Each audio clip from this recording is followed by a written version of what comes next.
Andre, go ahead and kick us off. Welcome to the Fair Chance for Housing Virtual Town Hall. Really excited to be here today. If you would like a Spanish translation, please call 929-205-6099. The meeting ID is 825-3091-5976. Press the pound button when it asks for participant ID. The passcode is 617774.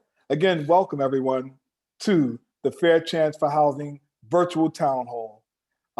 We're going to turn this over now to our dear colleague and friend, one of our panelists, none other than Reverend Wendy Calderon.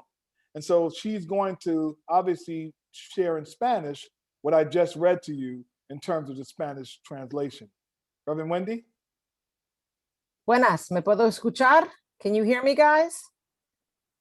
Yes, great. Bueno, si usted quiere escuchar en español, usted tiene que llamar a 929-205-6099. El número de ID de reunión es 825-3091-5976. Usted tiene que presiona la tecla número 9 cuando se pide Participant ID. Y el passcode es 6177774. Gracias. Thank you so much for that, Reverend Wendy. And obviously we'll be hearing from you later on, and we're excited about that. So let me introduce myself, as we're now, and you have now joined this Fair Chance for Housing Virtual Town Hall. My name is Andre Ward, and I serve as the Associate Vice President for the David Rothenberg Center for Public Policy at the Fortune Society. And today I'm going to be the moderator for this town hall meeting, and I'm really excited. We have some really esteemed leaders, those impacted, those who are impacting, and we want to make sure that you, as a participant who has joined this town hall, pay real close attention, be open to learn some things, and in the end, we'll give some instruction on how to pass this and move this stuff along. So I'm going to give you a brief overview this evening of the Fair Chance for Housing campaign. The Fair Chance for Housing campaign is led by the John Jay College Institute for Justice and Opportunity and the Fortune Society, with over 80 supporting organizations and over 300 campaign members who believe that housing is a human right, including for people with convictions. The campaign is currently working to pass the Fair Chance for Housing Act, Intro 2047, in the New York City Council, which would prohibit housing discrimination on the basis of arrest or conviction record in New York City. This evening is a chance to learn about the Fair Chance for Housing campaign and get your questions answered about the bill and what it would mean for you. We'd like to thank all of our co-sponsors, as it's critically important that we have sponsorship to continue to move this stuff along. We want to thank the Brooklyn Defender Service, the Coalition for the Homeless, Common Justice, Exodus Transitional Community, Faith Communities for Just Reentry, the Fortune Society, Freedom Agenda at the Urban Justice Center, John Jay College Institute for Justice and Opportunity, the Legal Aid Society, Mental Health Project at the Urban Justice Center, and we also want to thank the Osborne Association. Some housekeeping rules before we get this started, because I'm really excited, as I'm sure many of you are. Again, if you would like Spanish translation, please call 929-205-6099. The meeting ID is 876-1784-1048. Just press the pound button again when it asks for the participant ID.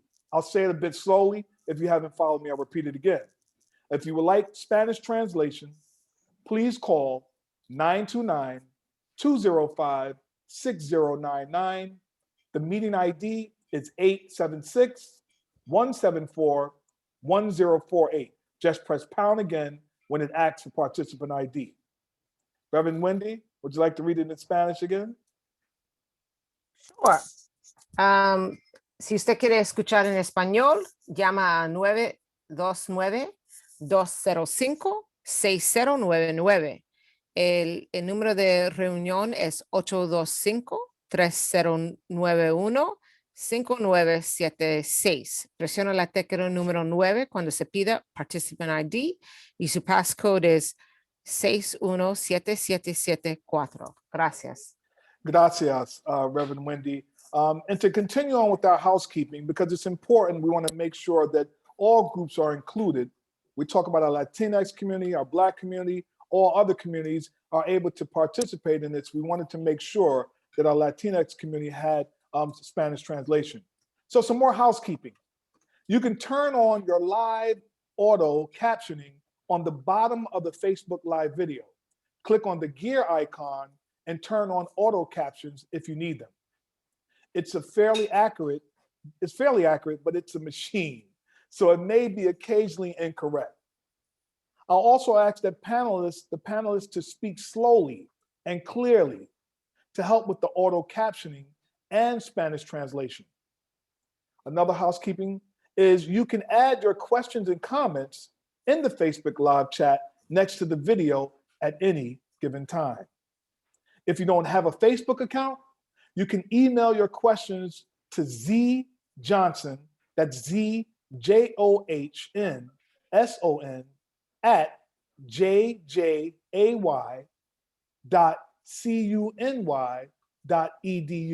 Again, if you'd like to email your questions because you don't have Facebook, you can simply do so by sending your questions to ZJOHNSON at jjay.cuny.edu.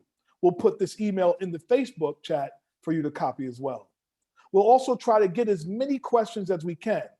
If you don't get your question answered, we'll provide contact info to follow up after the event.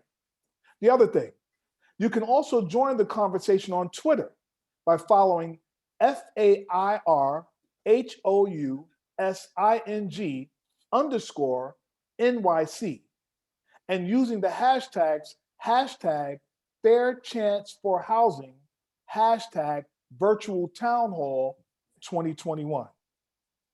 Finally, the event will run until 7:15 p.m. and it's being recorded and will be saved on Facebook and Instagram after the live event. So those are just some housekeeping rules. And now I want to go over the agenda because we're getting really close to the point that we all came here for, to learn, to hear from experts and leaders and impacted people, and to walk away excited and inspired to join this coalition and this work of ending discrimination in housing. So a brief overview of agenda. About 20 minutes of panelist presentation. Each panelist will get 3 to 4 minutes to explain why this issue is important to their life and work and why they support the Fair Chance for Housing Act. There'll be about 10 minutes of questions from each panelist, or rather 10 minutes of questions from me to each of the panelists. Then there'll be about 25 minutes of audience Q&A, which will include questions that were submitted during registration and questions that come up in the Facebook Live chat or email. At the very end, we'll share some ways to get involved and take action as well. So, how to add questions and comments? Just some brief instructions on that. Again, you can add your questions and comments in the Facebook Live chat next to the video. If you don't have a Facebook account, again, you can simply email your questions to Z Johnson, that's ZJOHNSON at jjay.cuny.edu. Now, the exciting part. We want to introduce our panelists. And I've been waiting so long because we've all been meeting for the last week or two up to this point, and I wanted to make sure that we got this right and like talking to the panelists and learning about them. So now I want you to learn about them as the listening audience. So they'll take about the 3 or 4 minutes to explain why they support the Fair Chance Housing Act, and we'll seek to keep them to that so that we can move it along. Our first panelist is Devon Nash. Devon is a longtime Fair Chance for Housing campaign member. He graduated in 2019 from my my college, where I'm an alum at, Medgar Evers College, with a degree in psychology, and is currently a mental health advocate. Yes. And we're excited about that. He was released from prison in 2015 and began subletting a room from a friend. But when the landlord conducted a background check, he was immediately evicted. For 3 years now, he has been homeless. He has called real estate agents, filled out applications, paid for non-refundable background checks, put down deposits, and met with landlords. His op-ed about his experience was featured in the Gotham Gazette, and we'll link you to that in the Facebook chat as we move along in this discussion. So Devon, talk to us, right, about why you support the Fair Chance Housing Act. And then I'll introduce our next speaker. Devon? Yes, can you hear me? I do, and thank you so much for joining this town hall and sharing your experience and your passion about supporting the Fair Chance Housing Act. Devon? Thank you. That was a very good synopsis of what I have going on.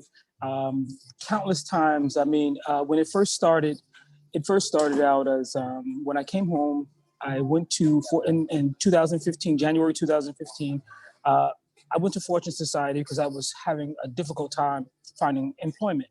And so they found me a job, and what I was making, because it was in New Jersey, was $11 an hour.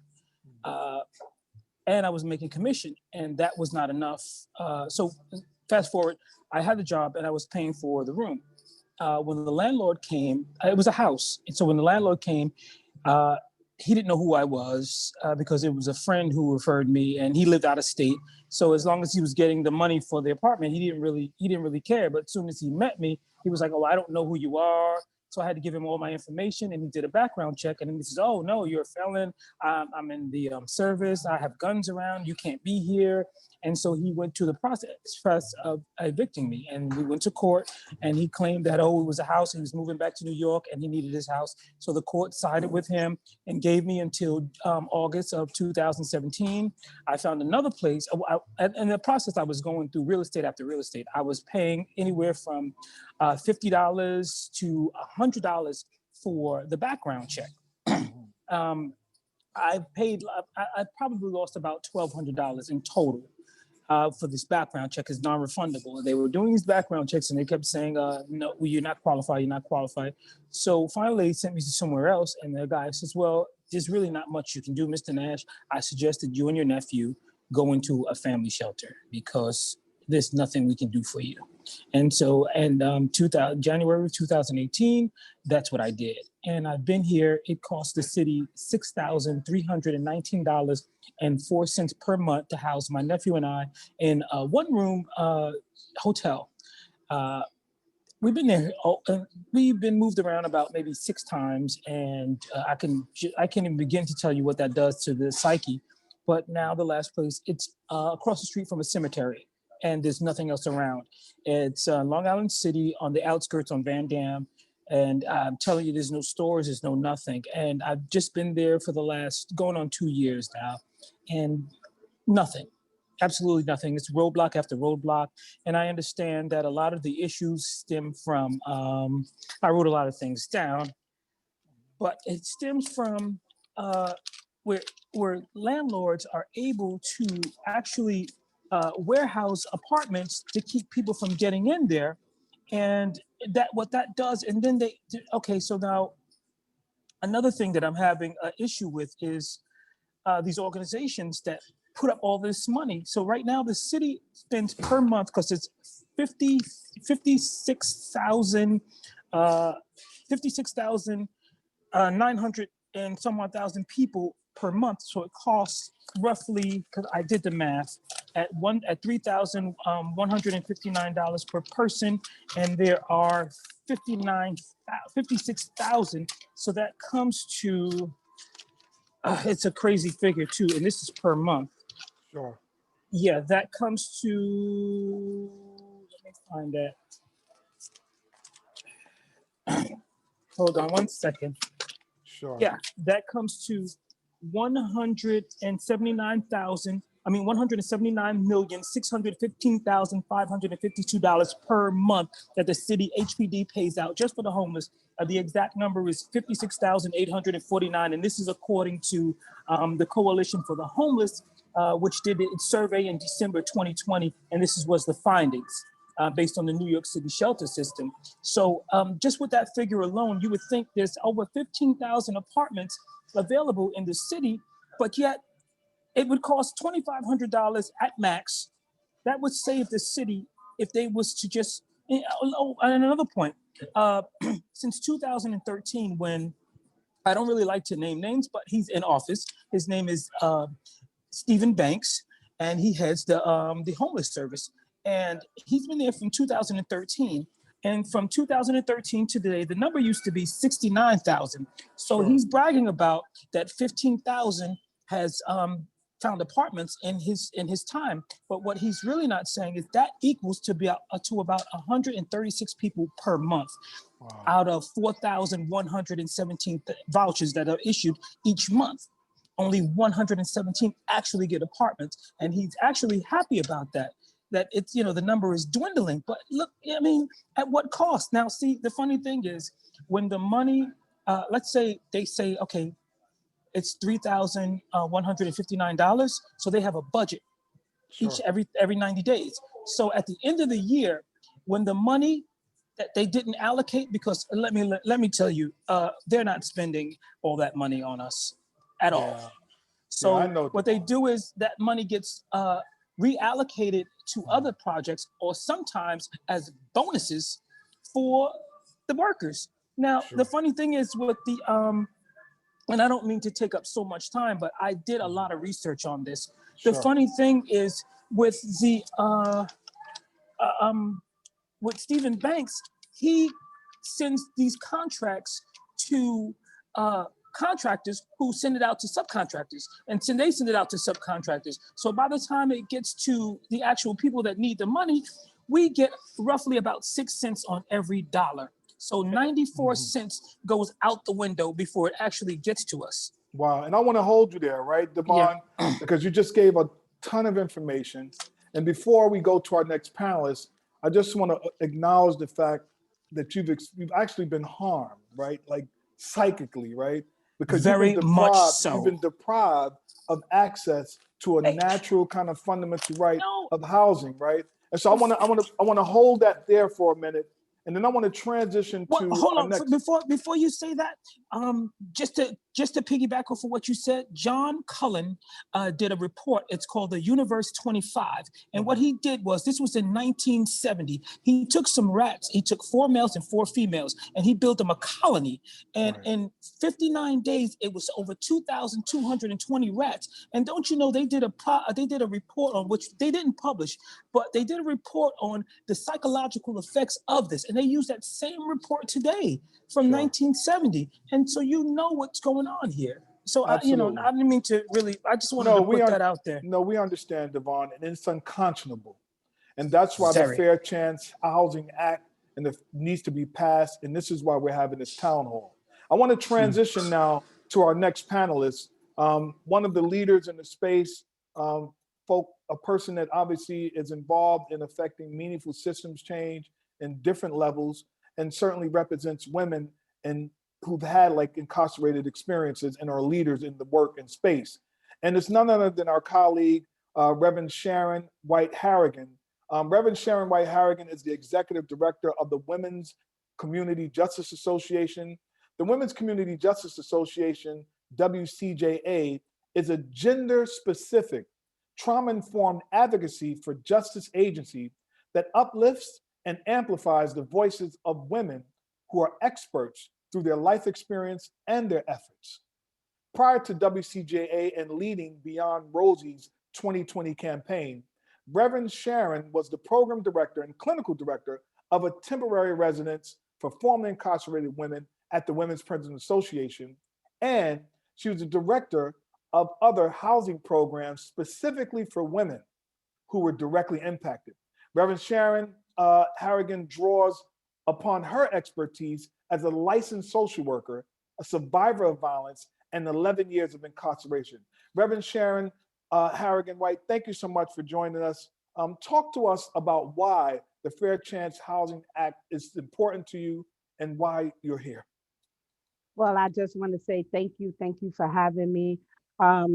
It's very important to me. It's important to me because I have firsthand experience of housing discrimination. My husband and I are both previously incarcerated, and because of our record, we were denied housing. We were denied an apartment, although we had all of the other criteria is met, right? We had great credit scores. We had a little money in the bank. We had money to put down. We had money for the broker.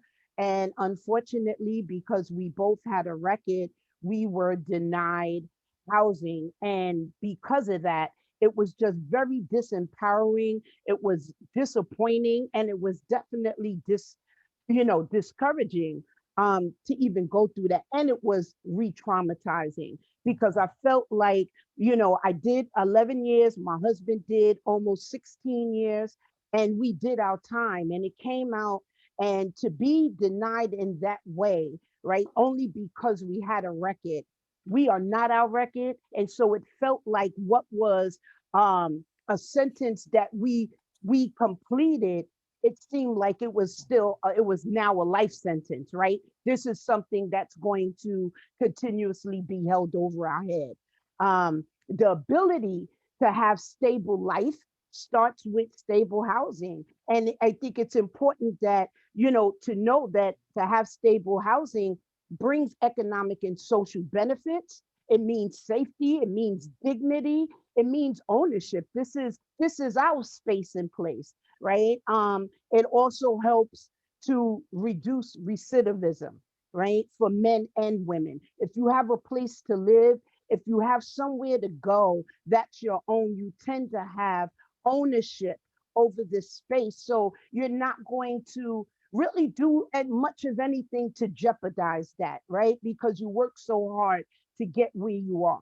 This impacts so much more than people with convictions. Nearly half of all children in the United States, about 33 million to 36.5 million, have at least one parent with a criminal record. So this campaign, this act, this Fair Chance for Housing Act, it will help reduce barriers to housing so that people and their families, right, have stable homes that can interrupt these intergenerational cycles of poverty and homelessness. Yeah, and thank you so much for that, Reverend Harrigan White. And then you talk about this idea of eliminating barriers. And you and your husband obviously served the time that you did, and now there's another judgment that occurs, right? Without good reason at all, especially when there's a clear demonstration like any other citizen that you qualify and are eligible to pay for the home that you're looking to live in.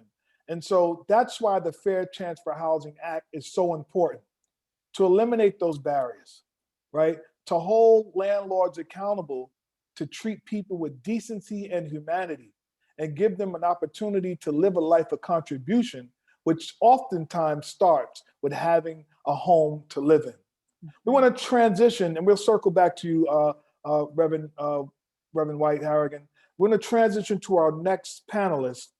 And our next panelist also is someone who is deeply committed to this work, demonstrates leadership in countless ways to amplify the need to access housing and not be discriminated against by landlords because of a person's justice history. And who I'm talking about is none other than Hilton and Webb. Hilton is a longtime Fair Chance for Housing campaign member. He has a bachelor's degree in history, earned in Attica Correctional Facility from Canisius College, where he graduated summa cum laude. He is currently a student at Lehman College's Selective Masters of Social Work program, where I'm an alum at, and I see Reverend Harrigan, we graduated with our master's degree together from Lehman College. And so he graduates in May of 2021. He got permission from his professor to miss part of his class to be with us this evening. And we're grateful to his professor. We also know that's also his right to do that, because housing is a critical part of his life to be able to even go to school. And so he is also currently interning in substance use inpatient residence in the Bronx. Nevertheless, a 20-year-old conviction has kept him from finding an apartment of his own. And he has been living in the Fortune Society's supportive housing since his release. His story was featured in the City and State New York and the New York Daily News, and we'll link that in the chat, this Facebook chat, as we go along. Hilton, thank you so much for joining this town hall. Like, why? Why have you joined us this evening? And why is the Fair Chance Housing Act so important to you? Well, thank you very much, Andre, and good evening, everyone. To be perfectly honest, housing is critical to me because it affects me. I mean, I got involved because I was critically impacted by the inability to find housing. I don't have a story like Andre. I don't have a story like Reverend Sharon. My story is a story of blessings in some ways. I mean, I came out of prison in 2017 and went to the Bellevue shelter, spent one night in there and realized that the street would be far preferable. And a friend of mine said, you know, you got to go to the Fortune Society. So I went to the Fortune Society, and I mean, they have I'm living in their housing now, but at the time they didn't have any space. So I ended up, they referred me to a shared living situation, which was fine. But eventually I made it to Fortune Society's Academy in Harlem. And that allowed me, and this is the importance of housing. Without this place that I'm living now, I would not be in college. I would not be pursuing my master's degree. I would not be pursuing a situation where I could give back to society. So having this house, this safe, stable place to live, is the reason I can go on with my life. It's even, I mean, in some ways I'm as angry as D'Andre, mostly because the 27 years, 9 months and 3 days I spent in prison was just something I didn't do. So not only am I impacted by my criminal history, I'm impacted by a history I didn't earn. Now, I was fortunate enough when I came out to have a friend who's been really helpful. And he said, Hilton, don't worry, I got you. And unlike when most people say, I got you, he really had me. He put money in my account. He said, this will cover first and last. So go find yourself a place to live. Every place I went, I want to be upfront. I want to live a life of an authentic life. So I don't want to start out a situation by lying. So I tell the landlord, I tell the super, listen, I was in prison. I didn't do it, but I spent X amount of years in prison, but I have the money. And at the time I had a job, so I can pay the rent. And I was turned down. I tried probably half a dozen places. But then I said, well, maybe I can get a room somewhere. Yeah. Even though a room is $800 to $1,000 in somebody else's house and you have to share a bathroom and share a kitchen, that was preferable to being on the street. I couldn't even get a room. So my reality is this. Right now I'm living in the Fortune Society's place. I graduate in May. This is supposed to be transitional housing. So they need me to get the hell out so somebody else who's just coming out of prison can move in and have a place to lay their head at night that's safe. I can't seem to find a place will accept me. And it's not just me, it's other people. There's people with vouchers that can't find spaces. You know, FEPS vouchers, Section 8. They can't find a place to live because landlords won't take it. So this bill is important to me because it impacts me, but more so it impacts my community. It impacts Black and brown people more than it affects pretty much anybody else. So that's why I'm here today. And thank you so much for that testimony, Hilton, as well as Devon and Reverend Harrigan. It's important, right, for people to note the struggles that people who have justice-involved histories go through to access housing. And you who are viewing this and a part of this Facebook town hall can join on to the movement to end that kind of discriminatory practice. You talked about, Hilton, giving back to society. And invariably, we know most people, when coming out of prison, majority just want to give back, especially after serving long sentences in prison. But they need somewhere safe to stay. to be able to build off of the inspiration to give back to the communities. So the Fair Chance Housing Act creates the opportunity for people to do that by ending discriminatory practices as it relates to housing.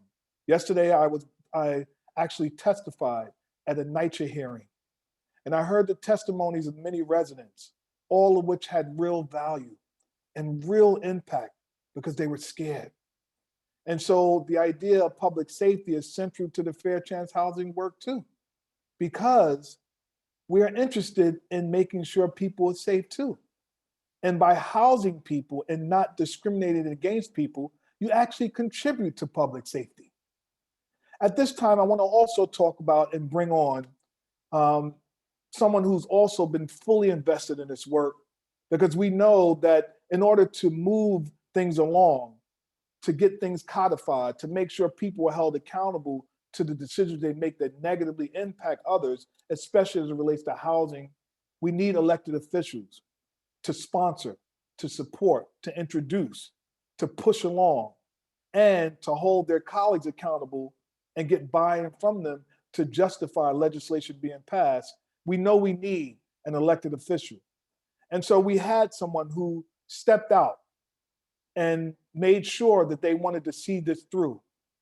And one of the council members who's been instrumental in supporting the Fair Chance Housing Act from its very beginning is none other than Councilmember Stephen Levin.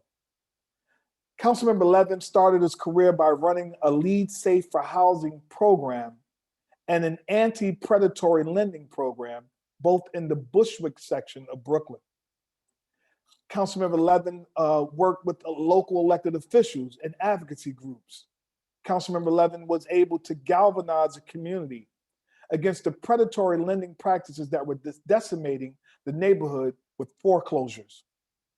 He is currently the chair of the General Welfare Committee, which has jurisdiction over New York City Human Resources Administration, the Department of Social Services Administration for Children's Services, and the Department of Homeless Services and other agencies.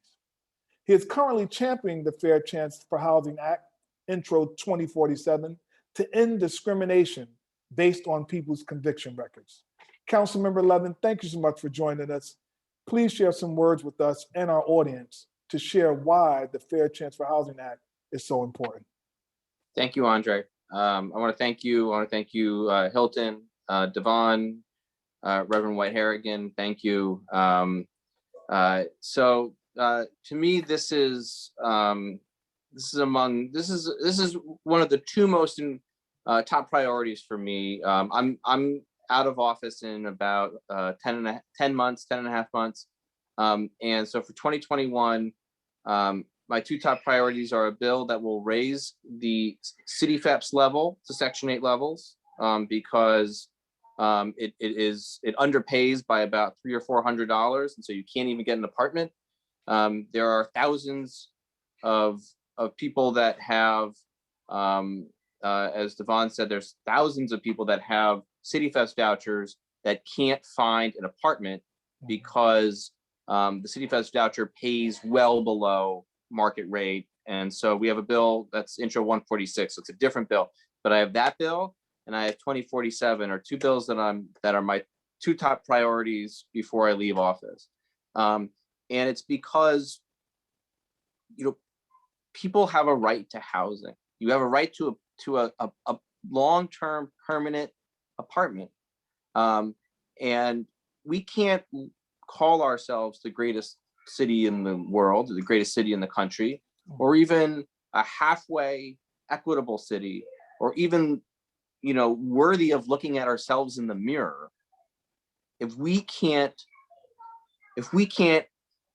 afford everybody in our city a safe and decent place to live.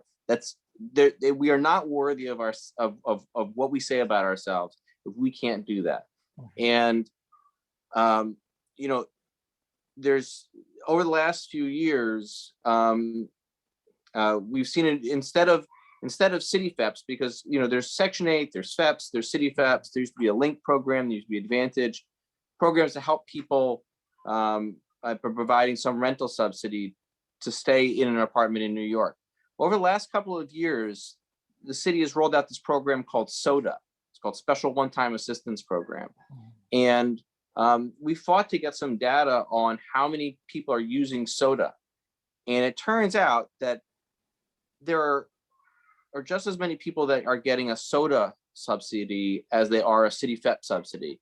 And SODA is where they pay for people to move out of the city. Go to New Jersey, go to Connecticut, go to Virginia, go to Maryland, go to wherever. It basically is it, and what it indicates to me is that the city basically is saying, we're not even going to try to make New York City a place of opportunity or a place where people can make it, can invest their lives, can contribute to their communities. And so, you know, I'm inspired to hear Devon and Hilton tell your stories, but it makes me angry that both of you are accomplishing amazing things right now in your lives, and the city is not recognizing that. And the city and our government and our society is not looking at that and saying, we honor that contribution by affording you just a decent, safe place to live. And so it makes me angry. And so these are two bills that I don't think that they will solve everything, but they are, to me, they're the least that we can do. And just one thing that I can say is that when about a year and a half ago, when I met with the gentleman Salik Kareem, who came to my office and kind of sat down and pitched this bill idea to me. If asked if I wanted to be a sponsor of the bill. And to me, it was, I didn't have to think twice about it. And I am so honored to have been asked to be the sponsor of this bill. And to me, I feel a you know, I don't say like a religious obligation, but I feel like an obligation deep in my soul to get this bill and to get Intro 146 across the finish line before I leave, because I feel that this is I wouldn't be able to really look at myself in the future and say that I did everything that I could with the gifts that I've been given and the opportunity that I've been given serving in the city council to make good on that. And so I just am so appreciative of this coalition for really stepping out and making this such a moral case for legislation. And so I'm just so appreciative to be a part of it. And one last thing I just want to say about the bill, there are a number of other bills around the country that have done similar things in different cities. This is the best one, and I don't take any credit for that, because it was the group that has been working on this legislation and working with the New York City Human Rights Commission on crafting this bill language. I take no credit for this, but this is the best one. This is the cleanest one. It is the most straightforward. It is the most comprehensive. It doesn't have a lot of its, if you read it right now, it's just a page, because it doesn't have a lot of caveats. It doesn't say, well, some people you can do a background check, and some people it's saying, no, you can't do it. And everybody has a right to housing. So thank you. And I appreciate the opportunity. Thank you. Yeah, Councilman Levin, we really thank you for your leadership and supporting and sponsoring this bill and moving it along. And we know we still have a lot of work to do. Some of your colleagues has to be urged and pushed a little bit more to join on to this. And the Fair Chance for Housing Coalition will continue to put the pressure on, because this is critically important and indispensable to the work that we need to do to make sure people are not discriminated against. And just acknowledging the fact, thanking Devon, Devon, and thanking Hilton, and thanking Reverend Sharon White-Harrigan, each of whom have experienced like discrimination. It's important, it's important, it's important. We want to transition now to our last panelist, And I know Councilmember Levin talked about not religion, but it's deep in your soul. And we have one Reverend that we spoke about already, Reverend Sharon White-Harrigan, but we have another Reverend to close us out. And this Reverend obviously is a strong and powerful leader too, does great work in the Bronx and other communities as well, but she's based in the Bronx with our organization. I speak of none other than Reverend Wendy Calderón-Payne.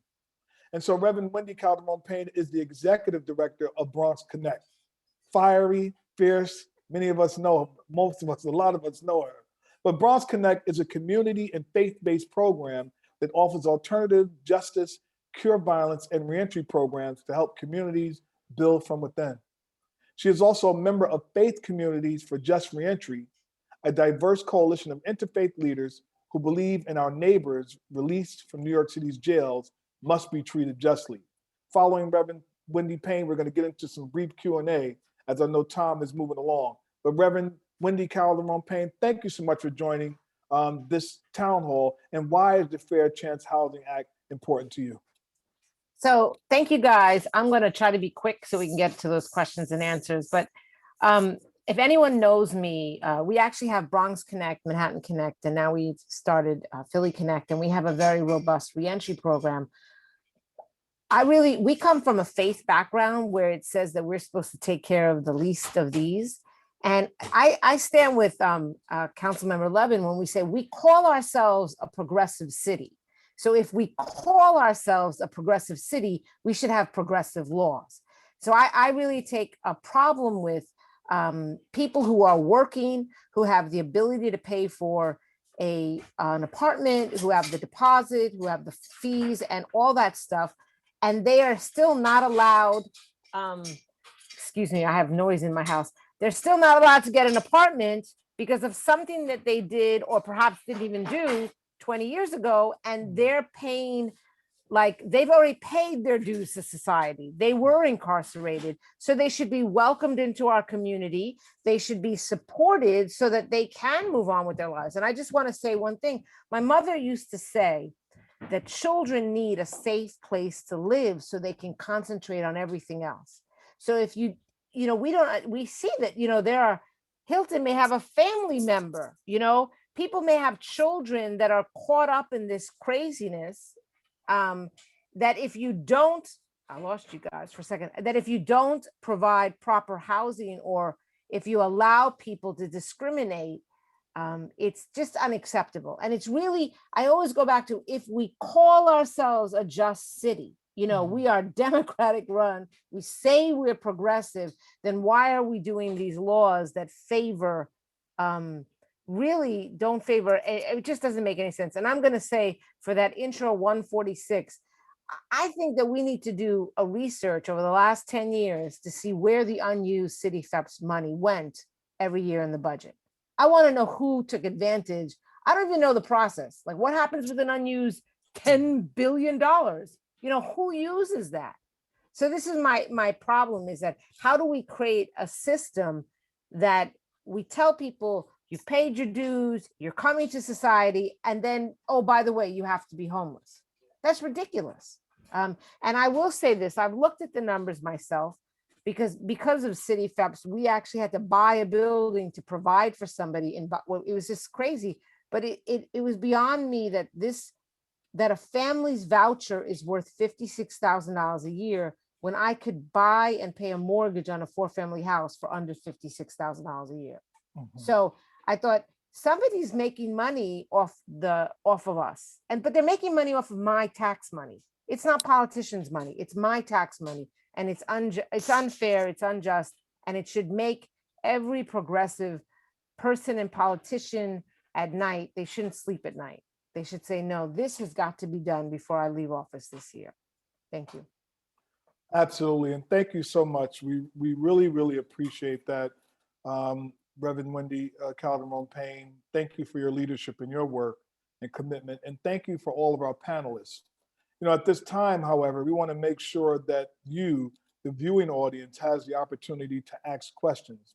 We'll field those questions by way of the chat that some of you have placed questions in already or sent questions to. And the first question from the audience is from Doug Evans. from John Jay College, ISLG.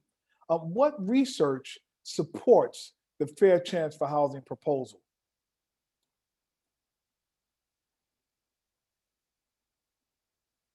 And that's for anyone to answer on the panel. Like, what research supports the Fair Chance for Housing proposal?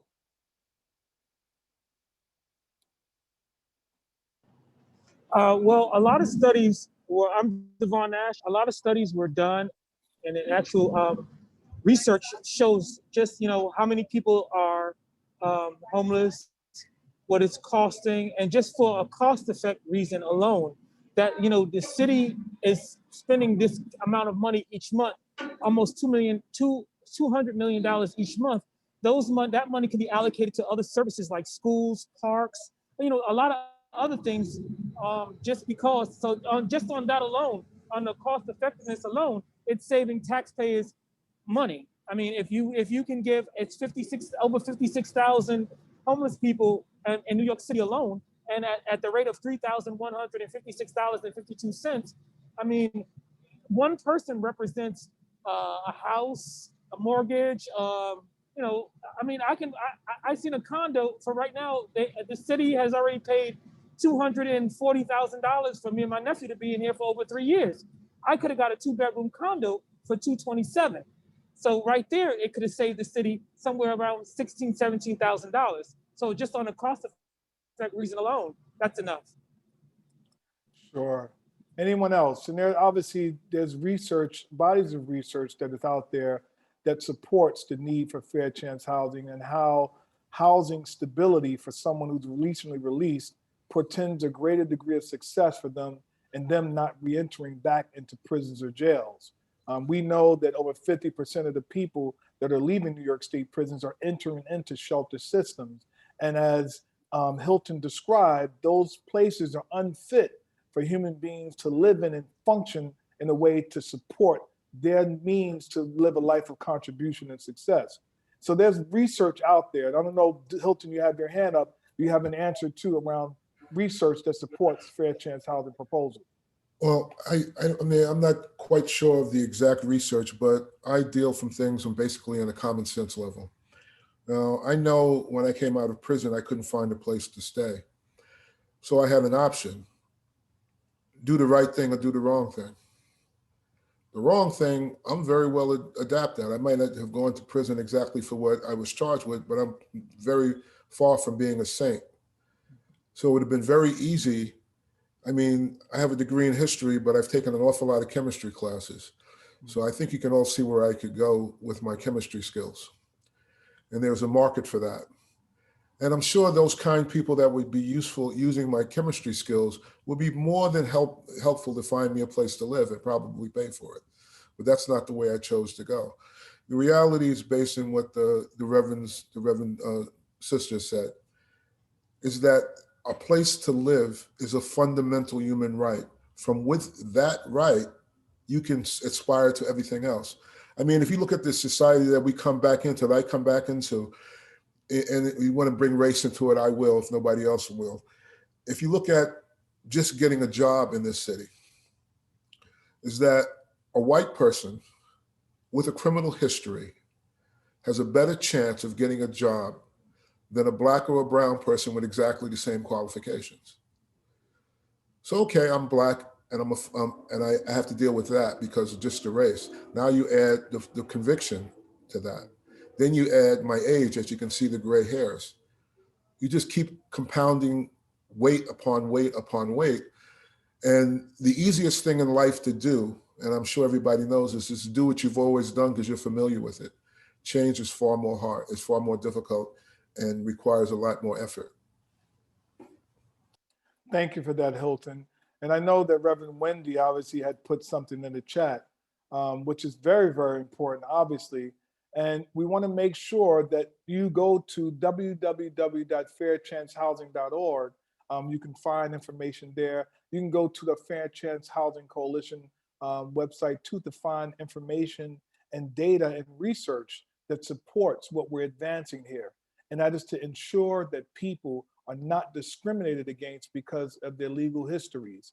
And so there's another question that's in the chat from Richard Bonomo from the Church of Heavenly Rest. And good evening to you, Richard. What is the history and rationale behind subsidized housing not being available to recently formerly incarcerated people? And anyone on this panel could answer that question. Thank you for that question, Richard. So I can answer that. So Pastor Bonono, I'm not sure if I'm saying your name right, but Pastor, I think if we can understand that the action of penalizing people for being formerly incarcerated really stems out of the 1990s, when there was a strong movement to punish people, 3 strikes you're out, getting people off of welfare or public assistance. And it was really a movement that punished people who were poor. So if you had a really good lawyer, if you were middle class, you could be arrested for the same thing that if you didn't have a good lawyer, you didn't have a paid lawyer, and you were darker, Black or Hispanic, you'd actually go to jail. So we need to understand that this whole movement of background checks or penalizing people in poverty came out of the 1990s. And it's actually things that we recently have actually said, politicians on the left and the right have said, this is wrong. This was not good. We've had people nationally apologize for it. And I thought, well, that's great, but we've had a generation of Black men incarcerated. What are you gonna do about that?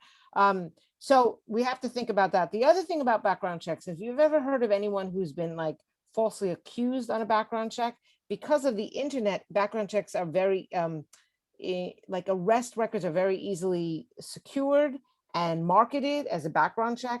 So there are a lot of times that background checks are not correct, but anyone can get one for $35. You can get somebody's background check. You can even get it without their permission. You can fake their permission. So we need to understand that a lot of landlords use it thinking that it's going to protect them, but in fact, it's not going to protect them. A lot of crimes happen, whether, in fact, if you want to think about it to make society better, people are less prone to do things that brought them to jail if they have secure housing. And if you really actually talk to people who come out of incarceration, they just want to work. That's it. They just want to work. They want to see their kids. They want to eat their own meals. So I think this is where it's come from. It's also a market that, sprang up. I've heard reports of people knowing people's like arrest records from like a DWI arrest that didn't even end in a conviction, but threatening or blackmailing people that I'm going to publish this. It's really bad. So that's where it's come from. Thank you for that, Reverend Wendy. And we also have a few other questions. These are 2 related questions from Pastor Rex Duvall and Jacob Swartz. And Pastor Rex Duvall asks, many of those still incarcerated have actually done their time, still cannot be released because they don't have an address. Like, how can we address this travesty? And Jacob Swartz asks, and I see you, Hilton, does the Fair Chance Housing Agenda include any efforts to reform the Sexual Assault Reform Act, which essentially and effectively bars most people required to register as sex offenders from living in most of New York City, and frequently forces those people into homelessness? And so I'll turn it over, Hilton. I know you had your hand up for the first question, and if any of other panelists have a response to Jacob Swartz's question, please do answer. And if not, right there again on the Fair Chance for Housing website, you'll be able to find documents and information, right, that speaks to some of these questions that folk are answering. Hilton? Yes, I want to speak to the strange anomaly of men and women that are incarcerated. When I was in Attica and Wendy and also correctional facilities, I was counted as a resident of those counties, which increased the representation of those counties. So Wyoming County did real well, and Ulster County did real well. Since when I left prison, I didn't have a place to go. I didn't have a place, mother was dead, father was dead. There was no place for me to go. They sent me to the shelter, to the Bellevue shelter. That was on my release papers that I had to report there. That's the only time I was homeless. New York State does not consider people who are incarcerated, who don't have a place to stay, as homeless. They are considered domiciled in the prison they are. Once you're released, you become homeless. Now, to get any services, you have to stay in the shelter. They're the city's voucher. You have to stay in the shelter for a long enough period of time to qualify for it.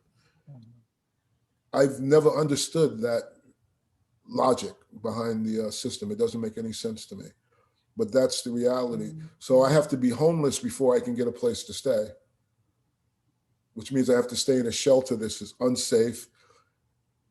It's just crazy. I don't know what else to say about it. Sure. And Reverend Harrigan White, sure. Yeah, I think one of the things that is to eradicate parole, right? Because it's parole that you really need an address for in order to be released. So if we get rid of that, then that would be one of, you know, the many things that is needed. And I think also the other thing is reentry should start at entry, right? The moment that a person gets incarcerated, that all systems, right? All at the community, everything, it starts there. So by the time a person is released, there shouldn't be anyone that doesn't have a roof over their head to go to once they are released. So, you know, it's a matter of creating a short, clean pathway to permanent housing once a person gets incarcerated. And I could speak, Andre, to the second question. So this bill doesn't address issues around the sex offender registry. That's state law, and so this is we're doing whatever we can here with city law, and so that's how we're going about this in the council. But it doesn't really include anything around. And nothing in this bill undoes any state laws. So that really needs to be a conversation at the state level with the state legislature. I just want to say follow up one thing that that Hilton mentioned around having to go into shelter in order to get a voucher. We do have also another bill that would cut down on that time, because and especially for people on the street, they have to be seen. You know, it's over the course of 9 months to be considered long-term unsheltered, and so it is a total travesty and people have been talking about this for years, and nobody has really done anything about it. And then one last thing, just about you know, the city has been complaining for years. I've been chair of this committee for 7 years. And the city has complained because the number of single adults in the shelter system has steadily increased over the last 10 years. And when you ask the administration, the city, why is that happening? They'll say, well, state corrections is discharging people without a permanent address and discharging people into the shelter system. However, when you ask the city, well, what resources then have you set up, the city, for people coming out of prisons? They say the Fortune Society. Oh, there's transitional housing at the Fortune Society. Well, how many beds does the Fortune Society have? Not a lot. And so they complain about it. They spend the thousands of dollars a month for people to be in shelter, instead of actually building up programs like the Fortune Society. It can be with the Fortune Society, but you can't rely entirely on the Fortune Society. And so it is maddening, and it all has to do, I mean, I don't want to get on my soapbox about this, but it all has to do with who's calling the shots. And it's always the Office of Management and Budget that calls the shots. And they only do what they think they can get federal money for or state money for. And it's all about shifting around resources like that. So I'll leave it at that. Yeah, and I wanted to just respond to one of the questions that was answered around the sex offense related question. And, you know, 95% of sex crimes are committed by people who don't have prior sex convictions. So screening tenants for sex offense convictions is not an effective way really to prevent crime or a real effective crime prevention method. And so while residency restrictions really seem to have intuitive appeal, like research has shown that residency restrictions are not effective in preventing sex crimes. We believe that everyone deserves access to housing. Making people with sex offenses homeless does not make anyone safer. And then we have one more question here. The next question is from Margaret Dizarega, right? And hi, Margaret, it's good to hear from you. And so she's from the Vera Institute. And she asks, what is an example of what effective enforcement has looked like for fair chance ordinances? How are private landlords being brought along to support new background check policies?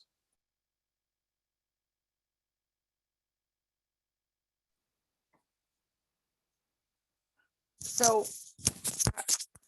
I'm going to say that I'm not, I don't know. I think maybe somebody else could actually officially answer that question, but I will say that all over the Bronx, people are violating this rule. I mean, literally, you know, what they do is you call up and you say, you know, I want to know if there's apartments available. And they say, well, what kind of voucher do you have? And the minute you say FEPS, they say, we don't have any apartments available. You know, I've heard people say like, oh, after the city council passed those laws about how much you could increase them, oh, we're not taking vouchers anymore. And I think like, you know, I can't believe that you're doing this. So I do know that there is a city agency that does sting operations, but they don't do them in the Bronx, so they're not getting done enough in the Bronx. So it is just so obvious that the minute you say to them, you know, you do an application, but the minute you have to disclose that it's a FEPS voucher or a Section 8 voucher or whatever it is, oh, we don't have any apartments available. So One thing that the City Commission on Human Rights has been doing lately, and this has been pretty effective, but they've only been doing it for a little while, is they're working with some nonprofits, and if the nonprofit is working with a client and they're getting denied, what's happening with what Reverend Wendy just mentioned, where they'll say they'll take an application and then all of a sudden they'll say we don't have an apartment available. They'll feed that case to the Commission on Human Rights. Commission on Human Rights will just pick up the phone, call the landlord, let them know that they're going to open up a case, and they have two options. They could either let them proceed with a case, which could be costly and lengthy and end up with, you know, being a major headache for that landlord, or they can you know, abide by the law and not, because it is illegal. And so that's been the tactic that they've been taking lately. Instead of you know, instead of trying to you know, spend the years it takes to prosecute all of these cases, they'll call them up and say, you could do the right thing right now. And that's been more effective just in the last year or two that they've been doing it. Yeah, and Yeah. thank you for that answer, and thank you for that question, Margaret. And you know, enforcement of this particular bill will be part of the city's human rights laws, as the council member referenced. And so enforcement and penalties will be the same as other forms of discrimination. Like someone could file a lawsuit or just make a complaint to the Commission on Human Rights, right? And so when the commission finds that a landlord has discriminated, right, they obviously can enforce that. They can follow up, and they can make sure that things are addressed. And so we want to make sure that people are obviously being dealt with in a way that's fair. A landlord is discriminated, they can require landlords to change their policies.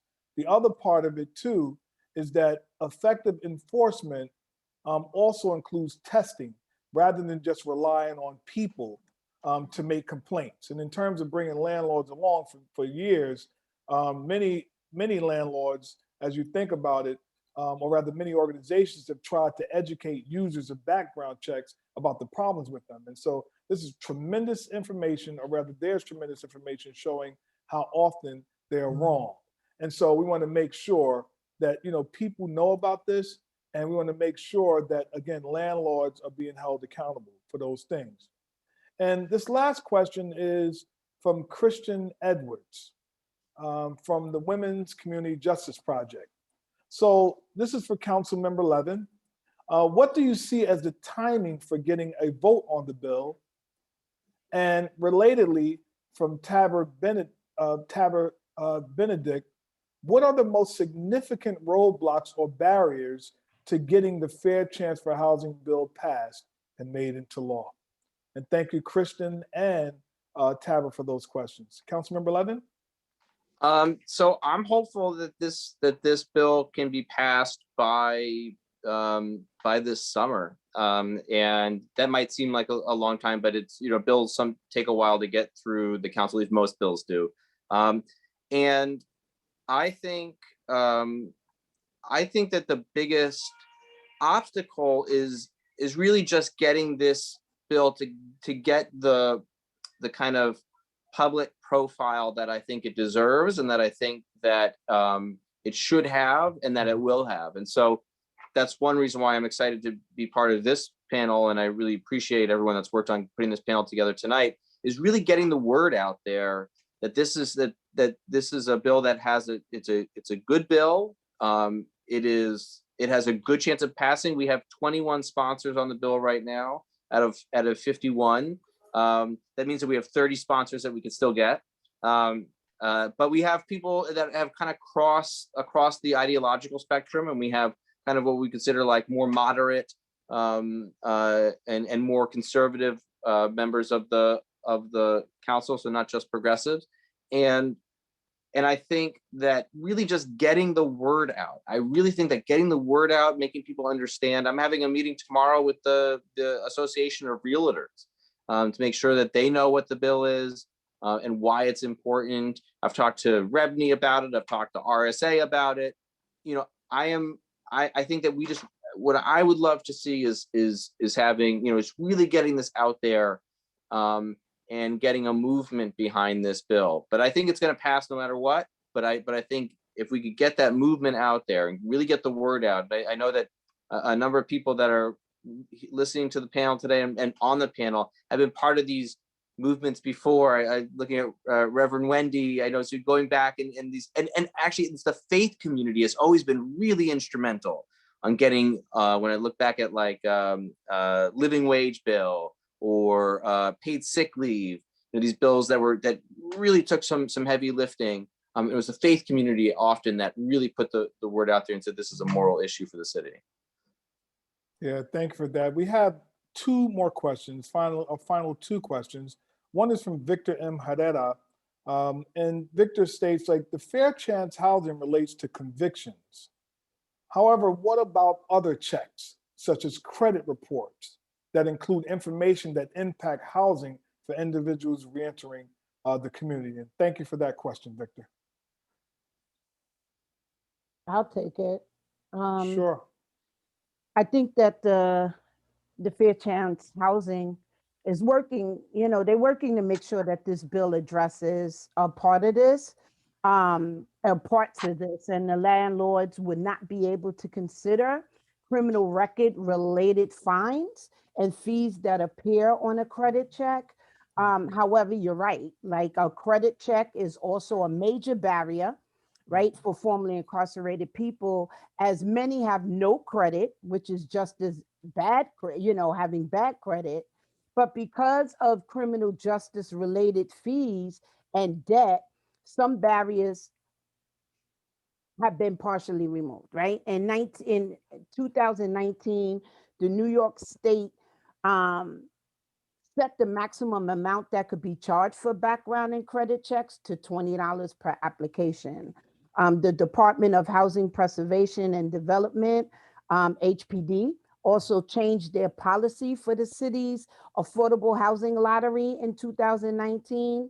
And people have the option to forego a credit check and can instead choose to provide evidence of 12 months of rent payments. However, most of the landlords can and still do credit checks. And we recognize that this is just another issue, barrier, obstacle that needs to be addressed.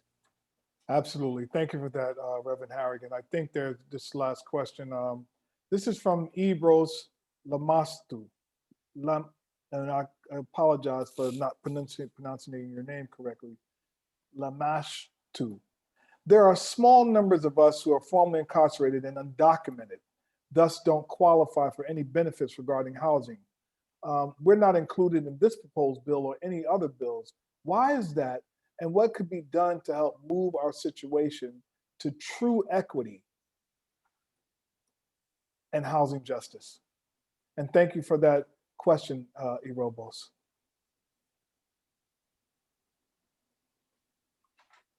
I mean, it's something that I'll just say that you're right. I mean, it's something that we need to do better on. I mean, this bill doesn't exclude people who are undocumented in the sense that but if people that are undocumented don't have access to benefits or the housing benefits and subsidy, then it doesn't really help them. But it does still apply to people whether they're documented or undocumented.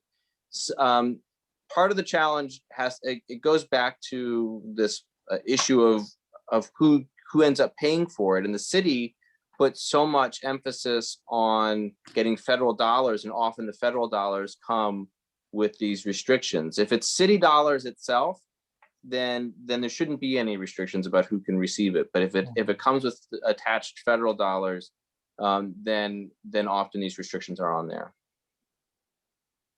Yeah, thank you so much for that answer, Councilmember Levin. And we want to thank you for your commitment to this work, as well as all of our panelists. And as we begin to close, we want to thank everyone who joined us on Facebook Live today. Your presence, your support is extremely important to this movement and to this action and to the coalition. We thank all of our panelists, Devon Nash, Reverend Sharon White-Harrigan, Hilton Webb, Reverend Wendy Calderón-Payne. And we want to give you some actions to do now. And so we want you to get involved and take action by going to www.fairchancehousing.org /take action.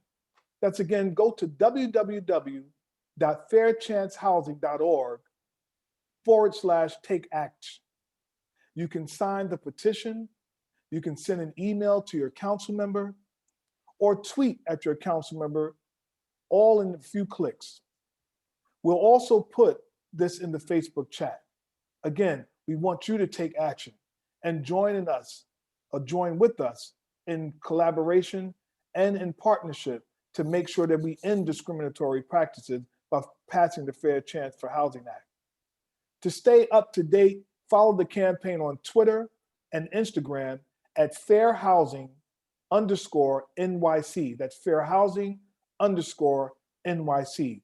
If you have any additional questions that weren't answered, please email Zoe Johnson at zjohnson@jjay.cuny.edu. Again, you can email Zoe Johnson for further questions at zjohnson@jjay.cuny.edu. Thanks again to our co-sponsors, the Brooklyn Defender Service, Coalition for the Homeless, Common Justice, Exodus Transitional Community, Faith Communities for Just Reentry, the Fortune Society, Freedom Agenda at the Urban Justice Center, John Jay College Institute for Justice and Opportunity, the Legal Aid Society, Mental Health Project at the Urban Justice Center, and the Osborne Association. The recording of this event will be saved on Facebook and Instagram. Thank you again. My name is Andre Ward, and I serve as your moderator for this event.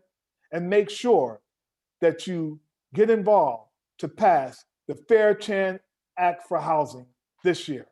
Thank you. Have a good evening. Be safe and be well. God bless you all. Be safe. Good night. Good night. And everybody. Hey. Okay.